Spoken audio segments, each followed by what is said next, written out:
This is the Sony 24-70 G Master Mark II. The newer version is more optimized for mirrorless cameras, being lighter weight, slightly sharper, and more reliable autofocus. Let's go over the details of this G Master lens, and I'll tell you what I think at the end. Starting out, this 24-70 costs a staggering $2,298 USD. It weighs 1.5 pounds and it measures 3.5 by 4.7 inches. The 24-70 Mark II's build quality is solid and it's earned its G Master badge. It has 2 customizable buttons, an AF/MF switch, an aperture ring that can be clicked or declicked or even locked, a focus ring, and a zoom ring that can be adjusted to tight or smooth. More about this switch when we go over using this lens on a gimbal later in the video.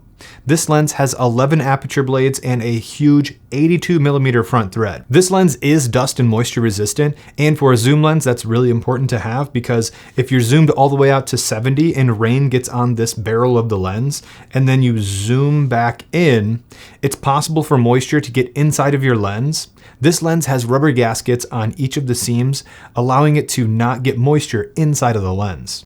A little more, keep going. Look, keep going, keep going. The autofocus on the 24-70 Mark II is fantastic. It's the biggest strength of this lens in my opinion. This takes advantage of the 4 XD linear motors.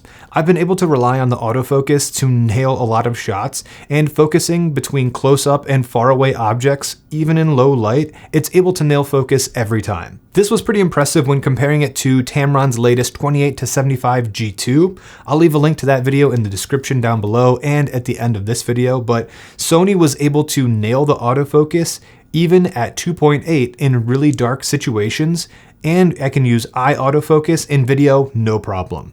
I filmed a wedding exclusively with this in autofocus with no need to flip to manual focus during the day. Throughout the course of the day, I usually switch from autofocus to manual focus a couple times for just really zoomed in specific shots, but this lens, I was able to use it in autofocus all day and rely on the autofocus to nail the shot. I typically include focus noise in my lens reviews. This lens is absolutely silent in my testing. For flaring on the Sony 24-70 II, it is very well controlled even with the lens hood off.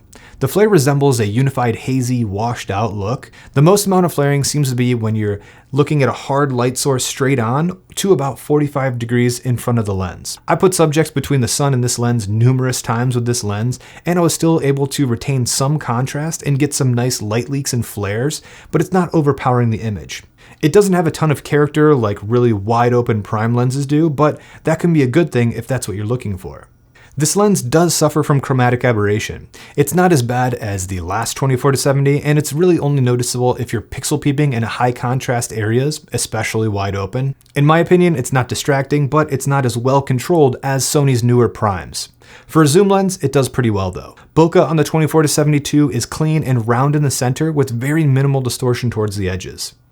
There isn't much of a texture on the bokeh as well. With only being a 2.8, you can get some bokeh by zooming in and stepping back from your subject, or getting really close and letting the background just be blurrier and farther away from your subject at 2.8. Both ways can get you some nice out of focus backgrounds. Sharpness is really where this lens stands out. This is the sharpest zoom lens I've ever used, even at 2.8. Wide open, the center is sharp, while the edges of the frame are also pretty sharp. There is some distortion if you're really up close to subjects at 24mm, but stepping back and zooming in usually eliminates all of that distortion. The minimum focusing distance for the 24-70 II at 24mm is 8.3 inches, or at 70mm, it's 11.8 inches. This means at 24mm, you can focus 3.6 inches away from the front of the lens, or at 70mm, 5.8 inches. To take full advantage of the 2.8 aperture, you'll need to get closer to your subjects, so minimum focusing distance that's a little closer is really nice with this lens. When it comes to focus breathing for the 24-70 II, there is some focus breathing happening here, but it's only noticeable when you focus from up close to really far away in a rack focus.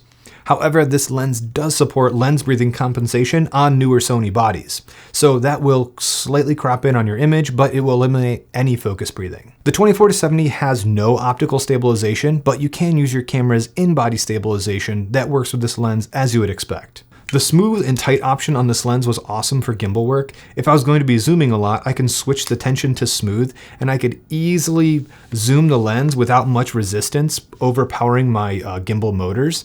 But if I wanted a more locked off shot and I wasn't going to be zooming, I could put it to tight and it's much more difficult to move the zoom ring or accidentally move the zoom ring. So being able to pick tight or smooth depending on what you're filming is pretty nice.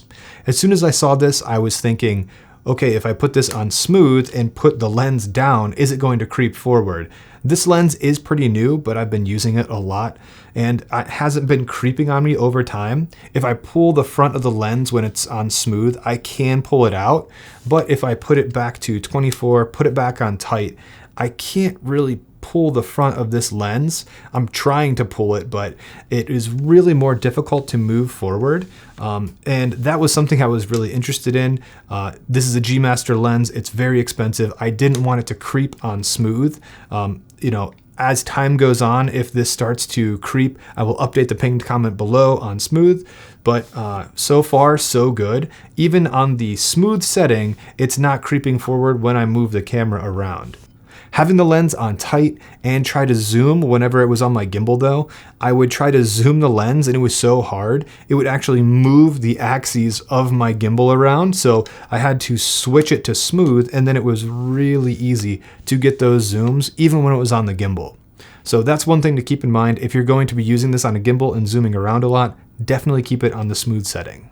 The Sony 24-70 G Master II is the best but most expensive mid-range zoom available right now. Its $2,300 price tag will steer many people away, but if you're looking for the best autofocus in any lighting conditions, image quality throughout the frame, and aperture range, the 24-70 GM II is the one you're looking for, if you can stomach the price tag. I took this lens on my A7 IV to France where I shot some engagement photos, and then I filmed a wedding with this lens on my A7S III. Both times I took multiple other lenses with me, but 95% of the time, I was using the 24-70 II. The image quality and autofocus are truly a joy to use, and to be able to rely on the IAF to nail video and photo autofocus every time is a really big benefit. The only downside of this lens is the cost. If you're a working professional and having a versatile lens you can rely on makes sense for you, this 24-70 is a really nice thing to have in your bag. Especially if you have a lot of things going around with you, having a lens that can nail autofocus and be really sharp, not have crazy flaring, and with the newer Sony bodies, you can just eliminate focus breathing altogether is a really attractive package. But then again, you have to be able to stomach the price. If you're looking for a more affordable mid-range zoom, check out this video about the Tamron 28-75, or this video where I compared this 24-70 GM II to the Tamron 28-75 G2. Thank you guys for sticking around to the end, and I'll see you in the next video.